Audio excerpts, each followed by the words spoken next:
Anges déchus, la véritable histoire cachée. Depuis des siècles, les anges déchus fascinent autant qu'ils effraient. Présents dans les textes anciens, les traditions religieuses, les récits ésotériques et les légendes interdites, ils incarnent la chute, la rébellion et le mystère. Mais qui étaient réellement ces êtres célestes? Pourquoi auraient-ils quitté la lumière? Et surtout, quelle vérité aurait été dissimulée au fil du temps? Entre mythologie, textes apocryphes et croyances occultes, l'histoire des anges déchus est bien plus complexe qu'une simple guerre entre le bien et le mal. Qui sont les anges déchus? Dans de nombreuses traditions spirituelles, les anges sont des êtres célestes chargés de servir le divin et de maintenir l'équilibre entre les mondes.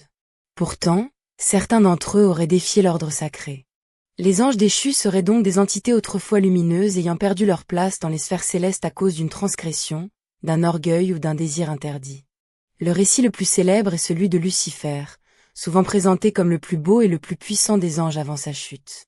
Selon certaines interprétations, il aurait refusé de se soumettre, entraînant avec lui d'autres anges rebelles dans une immense guerre céleste. Mais cette version n'est peut-être qu'une partie de l'histoire. Les origines cachées des anges déchus. Les récits sur les anges déchus ne proviennent pas uniquement de la Bible. On retrouve des traces de ces êtres dans des textes très anciens, parfois écartés des versions officielles. Parmi eux figure le mystérieux livre d'Enoch, un ouvrage antique fascinant qui décrit les veilleurs, des anges descendus sur terre pour observer l'humanité, avant de succomber à leurs propres désirs. Selon ce texte, ils auraient enseigné aux humains des connaissances interdites. Ils auraient transmis la magie, l'astrologie et certains secrets occultes. Ils auraient pris des femmes humaines pour compagnes. Leur union aurait donné naissance aux géants appelés Néphilim.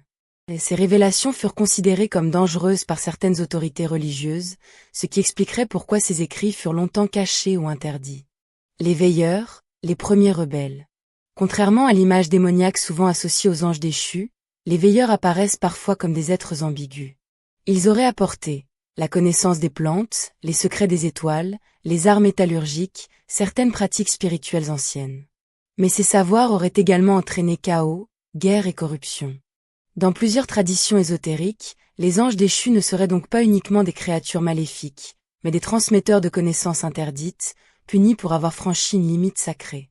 Cette idée nourrit encore aujourd'hui de nombreuses théories sur l'origine cachée de certains savoirs occultes. Lucifer, ange de lumière ou ennemi de l'humanité. Le nom Lucifer signifie littéralement porteur de lumière. Bien avant d'être associé au diable, ce nom possédait une symbolique liée à l'étoile du matin et à la connaissance. Au fil des siècles, différentes visions sont apparues, dans la tradition religieuse classique. Lucifer devient l'incarnation de l'orgueil et de la rébellion contre Dieu.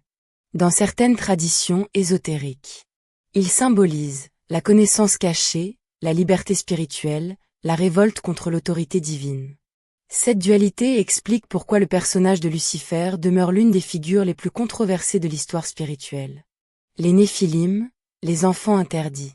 L'un des aspects les plus troublants des récits sur les anges déchus concerne les Néphilim.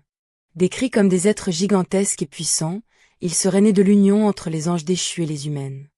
Certaines légendes affirment qu'ils possédaient une force surnaturelle, des connaissances mystérieuses, une longévité anormale. Dans les théories modernes les plus controversées, certains pensent même que les Néphilim auraient laissé des traces dans les anciennes civilisations ou dans certains mythes de géants présents partout dans le monde. Aucune preuve historique ne confirme ces hypothèses, mais elles continuent d'alimenter l'imaginaire collectif. Pourquoi ces histoires fascinent-elles encore? Les anges déchus représentent une peur universelle, celle de la chute. Ils incarnent le pouvoir perdu, la tentation, l'interdit, la frontière entre lumière et obscurité. Mais ils symbolisent aussi quelque chose de plus profond, la quête de connaissance et les conséquences du dépassement des limites imposées. C'est sans doute pour cette raison que ces récits traversent les siècles sans jamais disparaître. Les anges déchus dans l'ésotérisme moderne. Aujourd'hui encore, les anges déchus occupent une place importante dans les pratiques occultes, certaines croyances spirituelles, les récits de possession, les théories mystiques contemporaines. Et sur Internet et dans les ouvrages ésotériques, certains prétendent pouvoir communiquer avec ces entités à travers des invocations, des rituels, des méditations interdites. Cependant, beaucoup de spécialistes des traditions spirituelles mettent en garde contre ces pratiques, souvent entourées de fantasmes, de manipulations ou de croyances dangereuses. Une vérité cachée, ou un mythe éternel. Alors, les anges déchus ont-ils réellement existé? Impossible de le prouver. Mais leur présence constante dans les traditions anciennes, les textes oubliés et les récits mystiques montrent à quel point ces figures marquent profondément l'imaginaire humain. Entre êtres de lumière punis pour avoir transmis un savoir interdit et symbole de la rébellion spirituelle, les anges déchus demeurent l'un des plus grands mystères de l'histoire occulte. Et peut-être que le véritable secret ne réside pas dans leur existence, mais dans ce qu'ils révèlent sur l'humanité elle-même. Les anges déchus continuent de nourrir les légendes, les croyances et les peurs depuis des millénaires. Entre textes interdits, récits religieux et interprétations ésotériques, leur histoire oscille sans cesse entre mythes et vérités cachées. Qu'ils soient vus comme des rebelles célestes, des transmetteurs de savoirs interdits ou des symboles de la chute spirituelle, une chose est certaine, leur mystère reste intact. Et dans l'ombre des anciens écrits oubliés, certains pensent encore que toute la vérité sur les anges déchus n'a jamais été révélée.